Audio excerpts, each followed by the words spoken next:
2 videos ago, I mentioned a situation called a show-up squeeze, and in this video, we will examine it.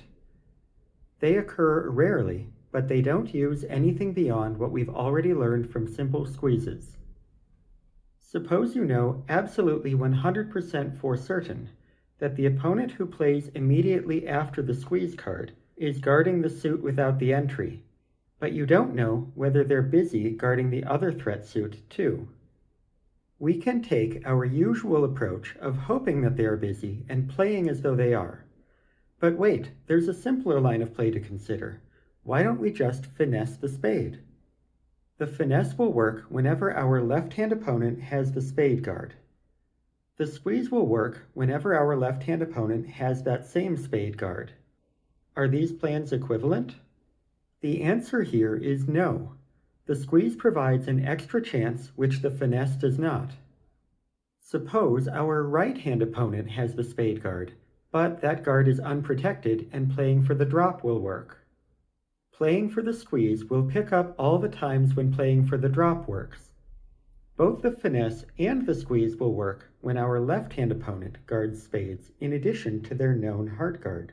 But if our right-hand opponent has the unprotected spade guard, the squeeze can still provide that last trick by dropping the guard, while the finesse will not.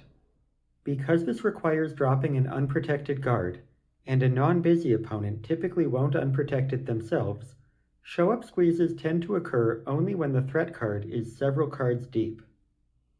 This example of dropping the offside singleton king is a bit silly, but it would be more reasonable to consider an offside doubleton queen or tripleton jack. So, with no information about the guards, if you have the option to take a finesse, I'd normally prefer that, as described 2 videos ago. But if you know that the finessible opponent is definitely guarding the suit without the entry, try the squeeze instead to get that extra chance that the guard will show up. This situation is rare. It only occurs when the guard in the suit with the entry is a single high card instead of a long suit. Knowing the location of one of the guards is unusual. Having it be held by the opponent that could be finessed in the other suit cuts out half of those occurrences, and for the other guard to be unprotected in the offside hand makes this even rarer. But if it happens, and you recognize the situation and handle it correctly, it'll make an excellent story at the bar later that night.